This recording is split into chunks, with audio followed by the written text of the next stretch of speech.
Economics तीन अर्थात भाग में इसको बांटा गया। अर्थशास्त्र। जी सर। इसको कितने भाग में बांटा गया? 3 भाग। कौन कौन? एक बाटी है पहले का स्वभाव। पहला स्वभाव। स्वभाव का मतलब होता है नेचर। दूसरा होता है शर्त अर्थात टर्म्स एंड कंडीशन। तीसरा क्या होता है? स्वामित्व। स्वामित्व का मतलब होता है ऑनर अर्थात मालिक, मालिक उसका कौन है। तो अर्थशास्त्र को अगर स्वभाव के आधार पर बांटेंगे तो 3 भागों में बांटा जाता है। पहला प्राथमिक सेक्टर, जी सर जी। प्राथमिक क्षेत्र जिसको बोलते हैं अर्थात प्राथमिक सेक्टर। दूसरा द्वितीय सेक्टर अर्थात क्षेत्र। तीसरा तृतीय सेक्टर अर्थात क्षेत्र बोलते हैं। अब बताइए कि प्राथमिक क्षेत्र में कौन कौन से चीज़ आते हैं? जितने सारे उत्पादक होते हैं, उत्पादक जितने सारे होते हैं किस में आते हैं? प्राथमिक सेक्टर में। जैसे कृषि उत्पादन करता है, किस में आएगा? प्राथमिक क्षेत्र में। बालू जमीन से निकालना किस सेक्टर में आएगा? किस में आएगा? प्रथम में आएगा। लाल बालू हो चाहे उजला बालू जमीन से निकल रहा है, किस में आएगा? प्रथम में आएगा। कोयला निकालना जमीन से किस सेक्टर में? प्रथम में उत्पादन। पेट्रोलियम निकालना किस में आएगा? उत्पादन में। अगर पेट्रोलियम को रिफाइन कर रहे हैं मशीन के द्वारा, शुद्ध कर रहे हैं, किस में आएगा? द्वितीय अर्थात निर्माण कर रहे हैं, शुद्ध कर रहे हैं। मशीन के सहारा ले रहे हैं कि नहीं? तो जो मशीन से निर्माण हो रहा है जो मशीन से निर्माण करेंगे किस में आएगा? द्वितीय में। जैसे पेट्रोलियम को हम जब निकालें तो समुद्र से निकाले तो किस क्षेत्र में? प्राथमिक। और जब उसको हम मशीन में डालकर रिफाइन कर रहे हैं, शुद्ध कर रहे हैं, तो किस में आएगा? सेकेंडरी में। लेकिन अगर उसी पेट्रोल को जब हम पेट्रोल पंप पर ले जाकर बेच दे रहे हैं, बदले में पैसा ले रहे हैं, तो किस में आएगा? सेवा क्षेत्र में। बेच दिए तो बदले में पैसा ले लिए, तो क्या कर रहे हैं हम? सेवा कर रहे हैं, लोगों को देकर पैसा दे। गाड़ी में दे रहे हैं कि आपको पटना जाना है ना, पेट्रोल लीजिए जाइए, बदले में पैसा ले रहे हैं, तो क्या कर रहे हैं? सेवा कर रहे हैं। तो किस क्षेत्र में आएगा? पेट्रोल पंप किस क्षेत्र में? पेट्रोल पंप पर चला जाता है तो तीसरा क्षेत्र में। उत्पादन हुआ प्रथम में, रिफाइनरी हुआ सेकेंडरी में। कोयला निकालना किस क्षेत्र में आएगा? प्रथम। गेहूँ चावल दाल जितने सारे कृषि के सामान होते हैं, वस्तुएं जो उत्पादन किया जाता है, किस में आएगा? प्राथमिक क्षेत्र में आता है। खेत की जुताई करना किस क्षेत्र में आता है?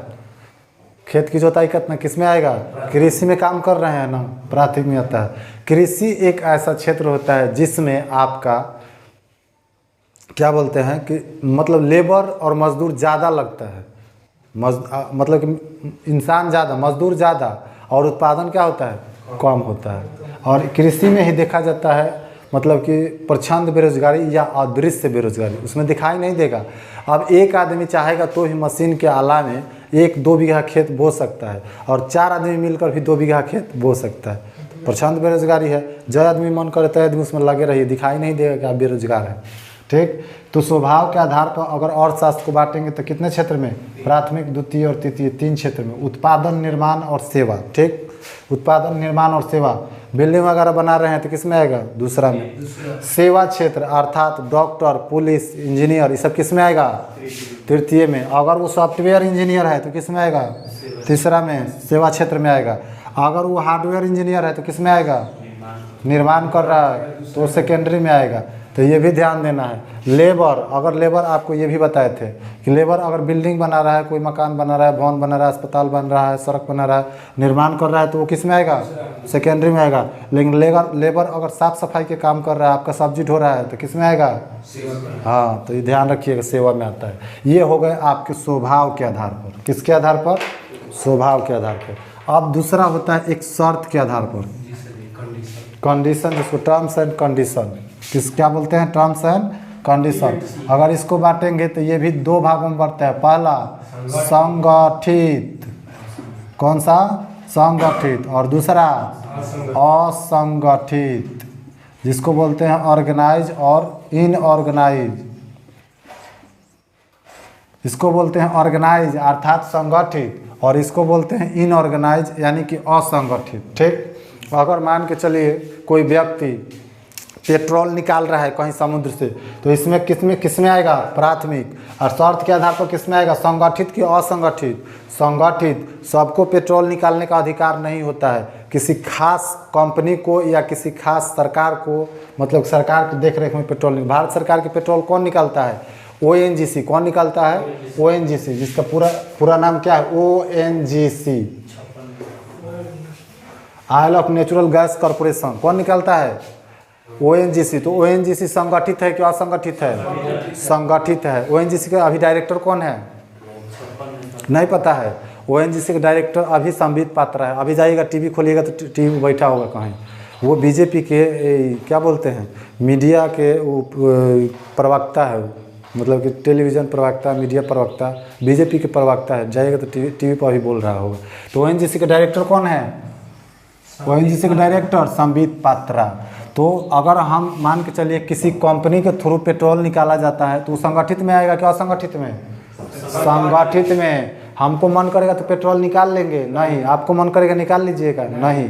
लेकिन अगर कोई कंपनी चाहे, जैसे ONGC भारत सरकार की कंपनी है, ये चाहे निकालना तो निकाल सकती है, क्योंकि यह संगठित क्षेत्र है, और निकालेगी तो ये स्वभाव के आधार पर किस में आ जाएगी? प्रथम में। अब इसमें संगठित और असंगठित आपको बताए थे। संगठित का उदाहरण ये हो गया। असंगठित का मतलब, जैसे मान के चलिए कि बहुत बड़े लेवल पर हम लोग क्या कर रहे हैं? कृषि कर रहे हैं, खेत बो रहे हैं। तो आज गेहूँ बो दिए, कल ये जरूरी नहीं है कि जो खेत बच गया है कल बो लीजिए एकदम। मन करेगा तो हम परसों बोएंगे। ठीक, कोई उसका गारंटी नहीं है। मन करेगा तो परसों बोएंगे, नहीं तो मन करेगा तो कल भी बोएंगे। तो इसका कोई कैलेंडर, कोई डेट या कोई कुछ फिक्स नहीं रहता है। उसको किस में रखा जाता है? असंगठित क्षेत्र में। हम लोग अभी कोचिंग पढ़ रहे हैं, तो हम लोगों की कोचिंग संस्था एक छोटा संस्था है। क्या है? छोटा संस्था है। तो इस संगठित में आएगा कि असंगठित में आएगा? असंगठित में आएगा। लेकिन जो बड़ा कोचिंग संस्थाएं होती है, जैसे IIT Delhi, IIT Madras, IIT Mumbai, IIT Kharagpur, वो सब किस में आता है? संगठित क्षेत्र में। उसका कैलेंडर जारी होता है, साल में इतना दिन छुट्टी मिलेगा आपको, साल में इतना दिन आपको क्लास करना है, साल में इतना दिन लाइब्रेरी में जाना है, साल में इतना दिन प्रैक्टिकल करना है। वो सब क्या रहता है? उसमें संगठित रहता है। इतना फीस जमा कर देना है, वो सब संगठित रहता है। तो आपको, हालांकि देखिए, शिक्षा मतलब कि क्या बोलते हैं, शिक्षा कमाने का जरिया नहीं है, ना ही आमदनी का जरिया। शिक्षा एक सिर्फ सेवा के बदले में थोड़ा सा फीस लिया जाता है, जो कि क्या बोलते हैं, गुरु दक्षिणा के रूप में। बहुत सारे लोग इसको क्या करते हैं, कमाने के लिए एक जरिया बना ले रहे हैं। ठीक, तो इस संगठित असंगठित समझ में आ रहा है ना? जैसे कोई अगर बड़ी कंपनियां हैं तो किस में आ जाएगी? संगठित में। BSNL किस में है? संगठित में का असंगठित? आइडिया किस में है? संगठित। एयरटेल संगठित, BSNL संगठित, वोडाफोन संगठित। क्षेत्र में देखेंगे तो इसमें BSNL किस में आएगा? तृतीय सेवा क्षेत्र। आइडिया तृतीय, एयरटेल तृतीय, जियो तृतीय, ये सब सेवा क्षेत्र में आ जाएगा। लेकिन अगर हम स्वामित्व के आधार पर देखेंगे तो इसको जब बांटेंगे तो पहला कौन होता है? सार्वजनिक। कौन होता है? सार्वजनिक। ठीक, और दूसरा कौन होता है? निजी। तो अब देखिए, जैसे अभी हम बताए हैं कि जियो कंपनी जो है वो सेवा देती है। क्या देती है? सेवा देती है। तो उसको अगर स्वभाव के आधार पर देखते हैं तो किस में आता है? सेवा क्षेत्र में। लेकिन शर्त के आधार पर देखेंगे तो संगठित कंपनी है। क्या है? संगठित कंपनी है। और स्वामित्व के आधार पर देखेंगे, अर्थात मालिकाना हक किसका है उस पर? सार्वजनिक, अर्थात सरकार का है कि किसी निजी व्यक्ति का है? तो जियो किसका है? मुकेश अंबानी जी का है। तो मुकेश अंबानी जी का है तो ये निजी में आ जाएगा? निजी में आ जाएगा ना। लेकिन जैसे मान के चलिए कि रेल विभाग को देखेंगे तो स्वभाव के आधार पर किस में आएगा? सेवा देता है, सेवा सेक्टर। और शर्त के आधार पर देखेंगे तो संगठित, और इस स्वामित्व के आधार पर देखेंगे तो इस किस में आएगा? सार्वजनिक। रेल विभाग सार्वजनिक। यहाँ तक तो सब बता दिए थे, यहाँ कोई दिक्कत नहीं ना होगा। अब चलिए, कुक्कुट पालन किस में आएगा? प्राथमिक क्षेत्र में। मछली पालन, बत्तख पालन, हंस पालन, मुर्गी पालन, बकरी पालन, भेड़ पालन, गधा पालन, घोड़ा पालन, बकरी पालन, जितना पशु हो पालन, सब किस में आएगा? प्राथमिक क्षेत्र में। बिस्कुट बनाना द्वितीय। क्या बोलते हैं? आटा पीसना द्वितीय चिप्स बनाना, हाँ, जितना सारी निर्माण वाली होगी वो सब द्वितीय। अब सेवा में क्या होता है, बैंक, पोस्ट ऑफिस, उसके बाद police, ATM, police, doctors, hotel, सिपाही, ये सब क्या होटल, परिवहन, परिवहन, ये सब किस में आएगा, ये सब सेवा क्षेत्र में आपको क्या करता है, सेवा देता है। ये सब बता दिए थे ना। मशरूम, मशरूम मतलब मशरूम एक खाने वाला मशरूम होता है जिसको बोया जाता है। तो जब मशरूम उत्पादन कर रहे हैं तो प्राथमिक क्षेत्र में मशरूम कोनो मशीन में नहीं बनाया जाता है, उसको उत्पादन किया जाता है। और उस मशरूम को अगर घर पर बना के सब्जी बना दिए तो द्वितीय में, और ले जाकर दुकान पर बेच दिए तो किस में आ जाएगा, सेवा क्षेत्र तृतीय में। हाँ, एक्टर एक्ट्रेस जो होते हैं जैसे हीरो हीरोइन यानी अभिनेता अभिनेत्री, वो सब किस में आते हैं, तृतीय में। आपको वो सेवा देते हैं, अपने हुनर का, अपने कला की क्या करते हैं, वो कला के प्रदर्शन करके उसके बदले में पैसा लेते हैं आपसे। तो आपको क्या कर रहे हैं, सेवा दे, आपको मनोरंजन करा रहे हैं तो आपको सेवा कर रहे हैं, तो सेवा क्षेत्र में आता है। अब चलिए आगे, इतना बता दिए थे कल। इसके आगे इसमें एक और बताए थे जिसको बोले थे कि संयुक्त क्षेत्र होता है। कौन होता है, संयुक्त क्षेत्र, अर्थात इसको बोलते हैं पब्लिक प्राइवेट पार्टनरशिप। क्या बोलते हैं, पब्लिक प्राइवेट पार्टनरशिप। इसी को बोला जाता है क्या बोला था, ज्वाइंट वेंचर बोला जाता है, ज्वाइंट वेंचर। यानी कि दोनों इसमें सम्मिलित रहते हैं, अर्थात सार्वजनिक और निजी दोनों इसमें क्या रहता है, सम्मिलित रहता है। जैसे एग्जाम्पल में, हाँ, जैसे सड़क बन रहा है, पुल बन रहा है, जैसे कोई बड़ा सा ओवरब्रिज बनाना है, गंगा नदी को पार करना है, तो उस पर क्या करती है कि सरकार अपने तरफ से कुछ पैसा लगाता है। सरकार क्या करता है, अपने तरफ से कुछ पैसा लगाता है। जैसे मान के चलिए कोई ओवरब्रिज बनाना है तो सरकार अपने तरफ से कुछ % पैसा लगा देता है, और बाकी % क्या करता है कि किसी कंपनी को अपने साथ रख लेता है। किसी कंपनी को क्या करेगा, अपने साथ रख लेगा। चलिए, तो ये ब्रिज बनाने के लिए अगर मान के चलिए कि किसी नदी पर ब्रिज बन रहा है, ठीक, किसी नदी पर ब्रिज बना, तो ये ब्रिज बनाने के लिए सरकार क्या करेगा कि टोटल इसमें जितना भी आपका खर्च आएगा उसको बोलते हैं 100%। कितना %, 100%। इसमें से क्या करेगा कि किसी कंपनी को दे देगा, इसमें से 40% शेयर दे देगा कि तुम इसमें 40% पैसा लगाओ और बाकी 60% हम लगा रहे हैं। तो ये पैसा 40% कंपनी इसमें अपना इन्वेस्ट करेगा और 60% सरकार इसमें इन्वेस्ट करेगा। टोटल 100% दोनों मिलकर पुल का निर्माण कर दिया, और दोनों मिलाकर पुल का निर्माण करने के बाद जो इस पुल से गुजरेगा प्रत्येक 50 किलोमीटर पर टोल देना पड़ता है, टोल टैक्स। सड़क से गुजरिएगा तो सड़क भी, हाईवे पर भी गुजरिएगा तो हाईवे का टोल टैक्स देना पड़ता है, और ब्रिज से गुजरिएगा तो उस पर उसका भी टोल टैक्स देना पड़ता है। अगर आप टोल टैक्स, अगर आप मान के चलिए कि 100 रुपया दिए, कितना दिए, 100 रुपया, तो इसमें से 40 रुपया किसको चला जाएगा, कंपनी को। कंपनी कितना लगाया था, 40%, और सरकार कितना लगाया था, 60%। तो इस 100 रुपया टोल टैक्स में से 40 रुपये लेके चला जाएगा कौन, कंपनी, और 60 रुपये जो बचेगा कौन लेगा, सरकार लेगा। तो इसको बोलते हैं संयुक्त, अर्थात इस ब्रिज पर किसका अधिकार है, सार्वजनिक का कि निजी का, दोनों का। तो दोनों का है तो किस में आएगा, संयुक्त में आएगा, पब्लिक प्राइवेट पार्टनरशिप में आएगा। अर्थात सरकारी और ये निजी दोनों है, इसमें पार्टनर के रूप में काम करता है। समझ में आ गया, संयुक्त में कोई दिक्कत। चलिए आगे चला जाए, आगे चलिए। एक आपको मिलेगा, चौथा इसमें मिलेगा आपको कोऑपरेटिव। क्या मिलता, कोऑपरेटिव। हाँ, कोऑपरेटिव, इसका मतलब ही होता है कोऑपरेट करना। क्या करना, कोऑपरेट करना, अर्थात किसी को सहयोग करना या मदद करना, छोटे उद्योगों को। जैसे एग्जाम्पल में हम गाँव में क्या करते हैं कि पैसा जब घटता है तो लोग ब्याज पर पैसा लेते हैं। किस पे पैसा लेते हैं, ब्याज पे। तो गांव में देखिएगा कि मिनिमम कम से कम 5 रुपये 4 रुपये 5 रुपये चलता है। तो 5 रुपये वो चलता है, तो वो महीना में 5 रुपये वो लोग लेता है। तो एक साल का कितना लेगा, एक महीना का अगर 5 रुपया ले रहा है तो 12 महीना का कितना लेगा। अगर 5% पर दिया तो 12 महीने का कितना % हो गया, 60%। तो आपका तो चूना बैठा लगाएगा बढ़िया से। तो बताइए 60% सालाना देने से अच्छा है कि सरकार कभी कभी कोऑपरेट करती है। जैसे मान के चलिए आपको पैसा की ज़रूरत है, कोई उद्योग चालू करना है, छोटा मोटा आपको उद्योग लगाना है, कोई मान के चलिए होटलें खोलना है, आपको पैसा की ज़रूरत है, उसमें 2-4-5 लाख रुपए लग रहा है, तो अगर आप गांव में लीजिएगा तो 5 रुपये सैकड़ा देगा, तो साल में कितना लेगा? 60%। लेकिन वही अगर कोऑपरेटिव संस्था से लीजिएगा तो उसका ब्याज दर बहुत कम होता है, 2%, 1%, 3%, ऐसे करके आपको ऋण देगा। और देने के बाद उसका शर्त रहता है कि आप इसको कहाँ खर्च कीजिएगा। बोल देगा कि मान के चलिए किसी महिला के नाम पर दे दिए कोई कोऑपरेटिव संस्था, जैसे IDBI बैंक का नाम सुने हैं? IDBI industrial development bank of India, यही ना होता है IDBI।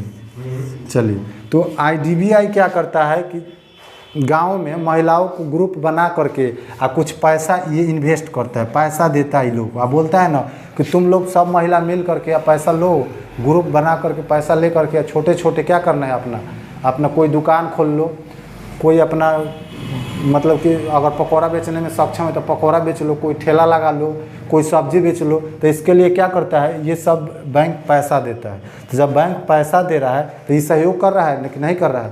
तो ये बैंक से आप टैक्स लिए, लेकिन इस बैंक को फिर कौन सहयोग कर रहा है? सरकार। कौन कर रहा है?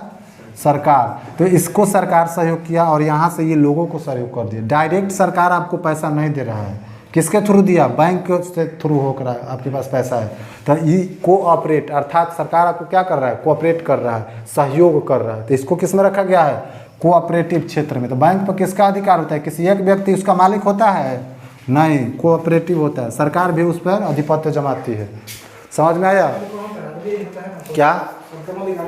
हाँ, बैंकों का बैंक कहा जाता है RBI को। वो अभी आगे बताएंगे इकोनॉमिक्स में। हाँ, वो अभी आगे बताएंगे। वही आपका नियम और रूल रेगुलेशन जितने सारे भारत में बनते हैं वो सब कौन बनाता है? RBI बनाता है। यहाँ तक कोई दिक्कत नहीं है। आगे चला जाए? चलिए आगे चलते हैं। अब सबसे पहले इस सब में आपको सबसे पहले पढ़ना पड़ेगा स्वभाव। और स्वभाव में क्या पढ़ेंगे हम लोग? प्राथमिक क्षेत्र में उत्पादन। क्या पढ़ेंगे? उत्पादन।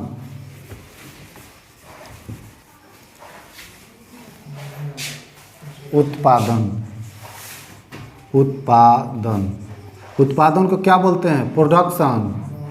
प्रोडक्शन करने के लिए अर्थात उत्पादन करने के लिए सबसे पहले आपको कुछ चाहिए ना जी। क्या क्या चीज़ चाहिए पहले ये बताइए। 4 चीज़ें तो आपको एकदम आवश्यक है, जरूरी है। पहला, सबसे पहले आपको पूंजी लगेगा उत्पादन करने के लिए। क्या लगेगा? पूंजी। अर्थात अर्थशास्त्र के क्षेत्र में पूंजी को कैपिटल बोला जाता है। क्या बोला जाता है? कैपिटल। यानी कि कोई भी चीज़ उत्पादन करने के लिए सबसे पहले आपके पास पूंजी होना जरूरी है। क्या जरूरी है? पूंजी होना जरूरी है। उसके बाद 2 नंबर पे दूसरा, लैंड। आपके पास लैंड अर्थात भूमि होना जरूरी है। अभी शिक्षा, अभी मान के चलिए हम लोग पढ़ रहे हैं तो यहाँ से कोई पुलिस बन के जाता है, वो उत्पादन है ना होगा। वो क्या हुआ? उत्पादन। प्रोडक्ट बन के गया, कोई दरोगा का प्रोडक्ट बन के गया, कोई डॉक्टर का प्रोडक्ट बन के गया, कोई चपरासी का प्रोडक्ट बन के गया, कोई इसमें दुकान खोलने वाला प्रोडक्ट बन के गया। कोनो ऐसा होता है आदमी जो कोनो प्रोडक्ट नहीं बनता है, ऐसा भी तो होता है ना जी। लेकिन कभी भी उत्पादन जो होता है अर्थात जो प्रोडक्ट बनाते हैं उसके लिए 4 चीज़ें ज़रूरी है। पूंजी, भूमि और तीसरा उद्यमी। उद्यमी जिसको बोलते हैं, क्या बोलते हैं? मालिक बोलते हैं, उद्यमी। चौथा श्रमिक। श्रमिक अर्थात इसको क्या बोलते हैं? मजदूर या लेबर। ये 4 चीज़ें अगर आपके पास है, पूंजी, भूमि, उद्यमी और श्रमिक, तब आप उत्पादन करने के योग्य हैं। आपको उत्पादन करने से कोई रोक नहीं सकता है। जैसे हम यहाँ से कोई पुलिस का उत्पादन करना चाहते हैं, पुलिस प्रोडक्ट, किसी को पढ़ा लिखा करके, तो उसके लिए हमें क्या चाहिए? पूंजी चाहिए। कोचिंग चलाने के लिए पूंजी चाहिए, पैसा चाहिए। जैसे अभी हम पढ़ा रहे हैं तो इसके लिए कैमरा चाहिए, लाइट चाहिए, वीडियो बना रहे हैं तो इसके लिए बोर्ड चाहिए, वाइट बोर्ड, ये मार्कर चाहिए। तो ये सब इस पर पैसा लगा, तो इसको क्या बोलेंगे? इस सब को बोलेंगे पूंजी। दूसरा, इस सब को लेकर के हम कहाँ रखेंगे? कहीं ना कहीं भूमि तो चाहिए ना, तो ये भूमि, लैंड चाहिए, तो ये लैंड चाहिए, आपको भूमि चाहिए। तीसरा उद्यमी। उद्यमी का मतलब होता है कि मुख्य रूप से उसको संचालित करने वाला मेन मतलब कि कौन व्यक्ति है, मालिक कौन है। तो कहीं कहीं आपको मिलेगा कि मालिक ही मजदूर बन जाता है। जैसे यहाँ पर हम क्या हैं, मालिक हैं, हम ही क्या हैं, मजदूर हैं। तो इस कोचिंग के मालिक भी हम ही हैं, मजदूर भी हम ही हैं, हम ही को पढ़ाना भी है, हम ही को सब देखना भी है। तो यहाँ पर उद्यमी हम ही आ जाएंगे और श्रमिक हम ही हो जाएंगे। इसमें कोई लेबर काम कर रहा है नहीं, हम अकेले लेबर का काम भी कर लेते हैं, माइक भी ठीक कर लेते हैं, लाइट भी ठीक कर लेते हैं, पढ़ा भी लेते हैं, उसके बाद वीडियो भी रिकॉर्ड कर लेते हैं, वीडियो अपना एडिट करके अपलोड भी कर लेते हैं। तो यहाँ पर हम लेबर का काम कर रहे हैं ना, और पढ़ा रहे हैं, इसको देख रेख कर रहे हैं कि बच्चा आ रहा है कि नहीं, अच्छा से पढ़ाई हो रहा है कि नहीं, ये सब हम ही ना देख रहे हैं। तो यहाँ पर मालिक का काम कौन कर रहा है, हम ही कर रहे हैं। तो ये 4 चीज़ें अगर आपके पास है तब जा कर के आप उत्पादन कर सकते हैं। भले ग्रुप डी का विद्यार्थी का उत्पादन करिए, पुलिस के विद्यार्थी का उत्पादन कीजिए, बैंक का मैनेजर का उत्पादन कीजिए, एसएससी का उत्पादन कीजिए, रेलवे का कीजिए, किसी भी क्षेत्र का उत्पादन कीजिए। क्या सिविल कोर्ट, हाँ, चाहे सिविल कोर्ट का उत्पादन कीजिए, कौनों क्षेत्र का उत्पादन कीजिए, लेकिन 4 चीज़ें आपके पास होना चाहिए कि नहीं, होना चाहिए। पूंजी, पूंजी में क्या क्या, पूंजी में जैसे कोई भी काम, मान के चलिए कि कोई फैक्ट्री खोलना है, हमको क्या करना है, फैक्ट्री खोलना है। तो फैक्ट्री खोलने के लिए हमको सबसे पहले पैसा चाहिए, कच्चा माल खरीद कर लाएंगे। जैसे कपड़ा की फैक्ट्री खोलना है तो हमको कपास खरीद कर लाना पड़ेगा ना पहले। तो कपास खरीदने के लिए क्या चाहिए, पैसा। तो पैसा चाहिए तो उसको क्या बोलेंगे, पूंजी, अर्थात कैपिटल उसी को बोलते हैं। क्या बोलते हैं, पूंजी कहते हैं। अब कैपिटल राजधानी नहीं, ये अर्थशास्त्र में कैपिटल मतलब पूंजी होता है। तो पूंजी चाहिए कपास खरीदने के लिए, पूंजी हो गया। अब पूंजी के बाद वो कपास खरीद कर हम जब लाएं तो जहाँ फैक्ट्री लगाएं, फैक्ट्री लगाने के लिए हमें ज़मीन चाहिए ना, भूमि चाहिए। तो जहाँ पर हम फैक्ट्री लगाएंगे जिस भूमि पे, वहाँ की भूमि चाहिए, लैंड चाहिए। वो अलग बात है कि हम किराया पर लेंगे चाहे हम अपना होगा, वो अलग बात है, लेकिन भूमि चाहिए ना किसी तरह से। उसके बाद उद्यमी, उस फैक्ट्री का कोई ना कोई संचालित करने के लिए सुपरविजन होता है, मालिक होता है। क्या होता है, मालिक, संचालित करने के लिए, देखने के लिए अच्छा से, तो उसको बोलते हैं उद्यमी। और उसमें काम करने वाले जो लोग होंगे वो क्या रहेंगे, श्रमिक रहेंगे। तो ये 4 चीज़ें जब रहेगी आपके पास तब जाके आप क्या उत्पादन कर सकते हैं, कुछ भी उत्पादन कर सकते हैं। तो उत्पादन करने के लिए कौन सी चीज़ें, कितने कारक जरूरी हैं, 4 कारक जरूरी है। तो ये 4 कारक याद रहेगा, पूंजी, भूमि, उद्यमी, श्रमिक। एक कंपनी था जिसका नाम था किंगफिशर। क्या नाम था, किंगफिशर, विजय माल्या का। तो उसके लिए कंपनी को लगाने के लिए उसमें पूंजी लगाया होगा ना, तो पूंजी जो लगाया पैसा उसको बोलेंगे पूंजी। और उसके बाद उसका जो कंपनी जहाँ पर था, तो जहाँ पर था वो भूमि पर न था, जल में तो होगा नहीं, और नभ में, आकाश में तो होगा नहीं, हवा में होगा नहीं, भूमि पर ना होगा। तो भूमि चाहिए उसके लिए। उसका मालिक कौन था, उद्यमी कौन था उस कंपनी का, विजय माल्या। तो विजय माल्या उद्यमी हो गए। अब उसने जो काम करने वाले लोग थे वो श्रमिक हो गए। इसमें से क्या हुआ कि चारों जब उपस्थित हो गया तो उत्पादन करने लगा। किस चीज़ का उत्पादन करने लगा, किंगफिशर का। किसका, हाँ, किंगफिशर का ही उत्पादन करने लगा। आपको उत्पादन करते करते इसमें से उद्यमी गायब हो गया। उद्यमी क्या होगा, गायब हो गया। तो अब बताइए कि जब 3 गो रहेगा तो उत्पादन कर सकते हैं, नहीं। इस 4 में से कौन एक गो गायब हो जाएगा तो आप उत्पादन नहीं कर, लेबर गायब हो जाए, बाकी 3 गो रहे, कैसे उत्पादन करिएगा भाई, लेबर नहीं रहेगा। अगर लेबर रहेगा और आपके पास उद्यमी गायब, जैसे विजय माल्या गायब हो गए, किंगफिशर की कंपनी डूब गया कि नहीं डूब गया, चल रहा है अभी। देखिए सब चरमरा गया व्यवस्था, उसका सारी व्यवस्था खत्म, पहले जैसा काम कर रहे हैं नहीं, सब कुछ खत्म। तो इसमें से एक भी कोई अगर व्यक्ति या एक भी इसमें से कारक अगर इसमें से अब हटाइएगा या नहीं रहेगा तो आप उत्पादन नहीं कर सकते हैं। उत्पादन करने के लिए ये 4 कारक जरूरी हैं। कौन कौन से, पूंजी, भूमि, उसके बाद उद्यमी, श्रमिक। 4 समझ में आ गया। चलिए अब आगे चलते हैं। अब विजय माल्या के साथ क्या हुआ बेचारे के साथ, कि अगर विजय माल्या यहाँ से गायब हो गया तो बाकी पूंजियाँ उसका उत्पादन कर लेगा नहीं, क्योंकि उसमें क्या होगा, अब घपला होगा। मेन मालिक नहीं है, देख रेख करने वाला सुपरविजन नहीं अच्छा से चलेगा, उसमें घपला होगा। तो पूंजी केवल उत्पादन कर लेगा नहीं, उसके साथ साथ उद्यमी चाहिए। मान के चलिए ये कोचिंग चला रहे हैं हम, तो कोचिंग चलाने के लिए अभी हमको पैसा चाहिए ना जी, मार्कर खरीदने के लिए तो पैसा चाहिए, भूमि चाहिए कोचिंग बनाने के लिए। उद्यमी के रूप में अगर हम ही यहाँ से गायब हो जाएंगे, हम ही उद्यमी हैं और हम ही गायब हो जाएंगे तो कोचिंग चलेगा? उद्यमी भाग गया तो पैसों ले लेना जाएगा। उद्यमी जब भाग जाएगा तो इसका देख रेख कौन करेगा? पैसा तो कुछ लेके जाइए करेगा, बाकी जो बचेगा वो डूब जाएगा।